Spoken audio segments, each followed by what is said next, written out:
നമ്മുടെ ദേശീയതയെ അടയാളപ്പെടുത്തുന്ന രണ്ട് ഗീതങ്ങളാണ് ജനഗണമനയും വന്ദേ മാതരവും. പക്ഷെ പലപ്പോഴും നമ്മുടെ ഇടയിൽ ഒരു ചോദ്യം ഉയരാറുണ്ട്. എന്തുകൊണ്ട് വന്ദേ മാതരത്തിന് പകരം രവീന്ദ്രനാഥ് ടാഗോറിന്റെ ജനഗണമന ഇന്ത്യയുടെ ദേശീയ ഗാനമായി തിരഞ്ഞെടുക്കപ്പെട്ടു? ഇതിനെക്കുറിച്ച് വ്യക്തമായ രീതിയിൽ ദ വയർ പോർട്ടലിൽ ഒരു നിരീക്ഷണം നടത്തുകയാണ് കർണാടക സംഗീതജ്ഞനും നിരീക്ഷകനും ചിന്തകനുമായ ടി.എം. കൃഷ്ണ.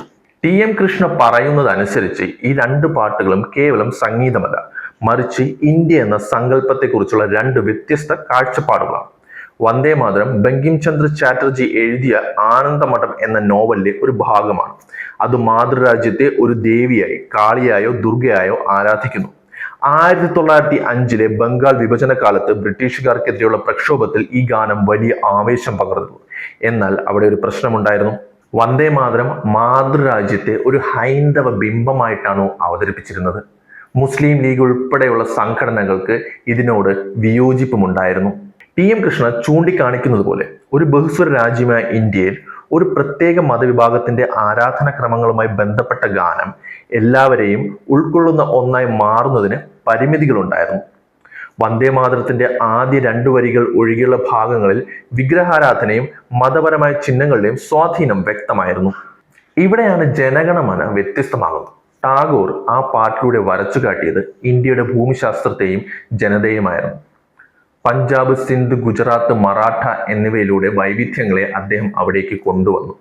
ഇവിടെ രാജ്യം ഒരു ദേവിയല്ല, മറിച്ച് ജനവിഭാഗങ്ങളുടെ ഒരു സംഗമ ഭൂമിയാണ്. കൃഷ്ണയുടെ അഭിപ്രായത്തിൽ ജനഗണമന ഇന്ത്യയുടെ ബഹുസ്വരതയും സെക്യുലറിസത്തെയും നല്ല ഭംഗിയായി പ്രതിനിധീകരിക്കുന്നുണ്ട്.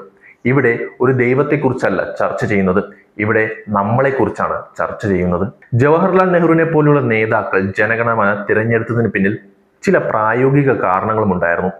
വിദേശ രാജ്യങ്ങളിൽ ഇന്ത്യൻ മിലിറ്ററി ബാൻഡിന് വായിക്കാൻ ഏറ്റവും അനുയോജ്യമായ താളം ജനഗണമനയ്ക്കായിരുന്നു. വന്ദേ മാതരം പാടാൻ ഏറെ മനോഹരമാണെങ്കിലും ഒരു മാർച്ചിങ് ട്യൂണായി മാറ്റാൻ പ്രയാസകരമായിരുന്നു. കൂടാതെ ലോകവേദികളിൽ ഇന്ത്യ ഒരു ആധുനിക ജനാധിപത്യ രാഷ്ട്രീയമായി അവതരിപ്പിക്കാൻ ടാഗോറിന്റെ വരികൾക്ക് സാധിച്ചു. ടി.എം. കൃഷ്ണ തന്റെ അഭിമുഖം അവസാനിപ്പിക്കുന്നത് പ്രധാനപ്പെട്ട ഒരു ഓർമ്മപ്പെടുത്തലോടെയാണ്. വന്ദേ മാതരം നമ്മുടെ സ്വാതന്ത്ര്യ സമര ചരിത്രത്തിന്റെ വലിയൊരു ഭാഗമാണ്. അതിനാണ് അതിന് ദേശീയഗീതം എന്ന പദവി നൽകിയത്. എന്നാൽ ഇന്ത്യ എന്ന മതേതര ജനാധിപത്യ രാജ്യത്തിന്റെ ആത്മാവിനെ തൊട്ടറിയുന്നത് ജനഗണമന എന്ന ഗാനത്തിലെ വരികളിലൂടെയാണ്. വൈവിധ്യങ്ങളെല്ലാം കൂട്ടിയിണക്കി ഒരു മതത്തിനെയും കീഴിൽ നിൽക്കാതെയുള്ള ഒരു ഗാനമായിരുന്നു ജനഗണമന. അതുകൊണ്ട് തന്നെയാണ് അതിനെ ദേശീയഗാനമായി തിരഞ്ഞെടുത്തതും.